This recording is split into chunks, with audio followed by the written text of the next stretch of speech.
Now, we have a bill in the legislature this year, and people tell me I'm crazy. I'm probably a little bit more forward about this than what Chris is. This bill is going to pass. If we do our job, that's the only thing that's going to prevent it, is if we don't do our job. Everybody talks about the fact that, you know, the legislature swung Republican, and typically the Republicans are against this and so forth. But the main thing that did happen, all those Republicans, if I was one of them, I would be an old man, and I'm 44 years old. Most of them are between 35 and 45. They've been around it. They don't have the stigma associated with marijuana that has been a lot of the problem in years past with a lot of your, 60-year-old legislatures and stuff like that. So, I mean, they don't really have a problem. And another difference I think that's going to really change things this year is we're putting forth a bill that makes sense. Even I had some conversations with law enforcement officials about the bill last year. Last year I testified before a joint hearing, and to my knowledge it's the only time it's ever happened, a joint hearing of the Senate, Alabama Senate and House Judiciary Committees, with approximately half the district attorneys and sheriffs and judges in the state were at this meeting, and I stood up there and told everybody that I smoked 1 gram marijuana cigarettes every day. And you said, if y'all want me, come get me. If y'all want me, come get me. Nobody's come got me so far, thank God. You'd be amazed how much I regretted that comment for the first few hours after I made it, because I really didn't expect to make it home. But I had law enforcement people come up and talk to me, people that had read the bill. And the problem with the bill is that it created more problems than it solved. And I think that's a lot of the problem. For example, under the grow restrictions of the bill, you can have 12 plants. Now, a lot of you, I'm sure, have no idea what I'm talking about, right? But you can have, basically what you can do is you can have 6 plants that are just growing, and you can have 6 plants that are budding, that are flowering and producing the marijuana bud what you want. Well, the problem with doing that is you're only allowed to have 2.5 ounces of marijuana. So every time anybody harvests, they're breaking the law. Because you're not going to harvest 6 plants and stay under 2.5 ounces of marijuana. And that's not possible. Our bill allows for 8 ounces of marijuana. And it doesn't specify that the plants have to be in a certain stage of development. So what it would allow you to do is to actually produce enough medicine for a lot of people.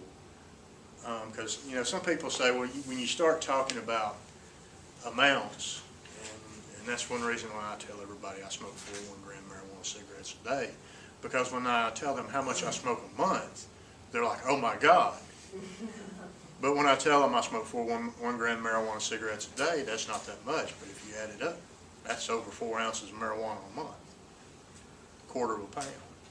I go through a pound of marijuana about every 4 months.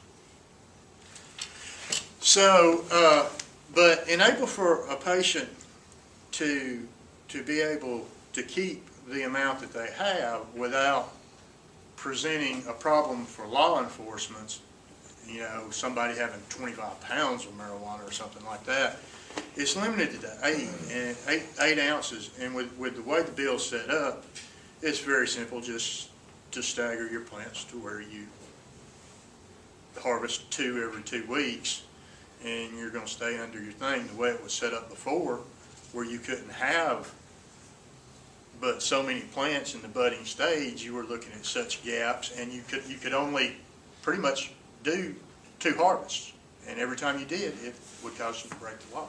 What about caregivers? Can caregivers, are they under the limit of the person they're providing for, or is it 2 limits?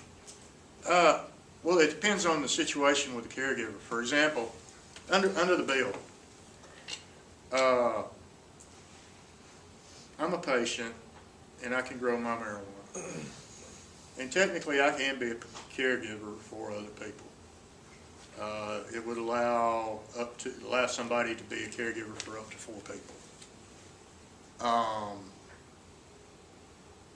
And that's basically, you know, because there's a lot of people out there that just can't do it themselves, and the grow restriction is so important to us as part of the bill, because the people who need it the most are because there's no insurance that's going to support it or anything like that. The people that are going to need it the most are the people who are on disability, on Social Security, you know, they don't have much money.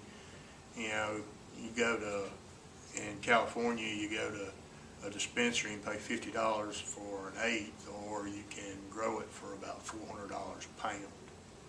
You know, so it's a little bit stupid, you know, unless you just don't have the time or you're real rich, you know. But for poor people, you know, patients, people with disability, a lot of those people, that's their only option for it. But yeah, we have an excellent opportunity this year to pass the bill. I remember last year I was down there lobbying for the previous bill, and that's how I met our sponsor. And he had kind of a unique story, because his sister died of cancer, and she was using marijuana when she was going through her chemotherapy treatments and so forth. And he really understands what it's like from the inside, and that's something that, you know, we've never really had as a sponsor before. Somebody had actually, you know, seen somebody go through cancer and die, and just see the difference of when they were at their worst, because when they wouldn't let her have it in the hospital, when they put her in the hospital, and to see the difference. And finally he just started taking it in there to them, and they said something to him, he told them to go to hell, basically. I mean, that's just the kind of guy this guy is, and that's the reason we loved him and we wanted him, because he's a pit bull. And he comes across, I mean, he's the perfect guy you'd ever want for anything like this, because he comes across as being so mild-mannered and laid back, like nothing bothers him. He's quiet, he's shy to a point, but then when he talks to somebody, he just sits there and he's got a club, and that club is logic. And he just sits there and beats them over the head with it and he does it in such a likable manner that sooner or later they just give in.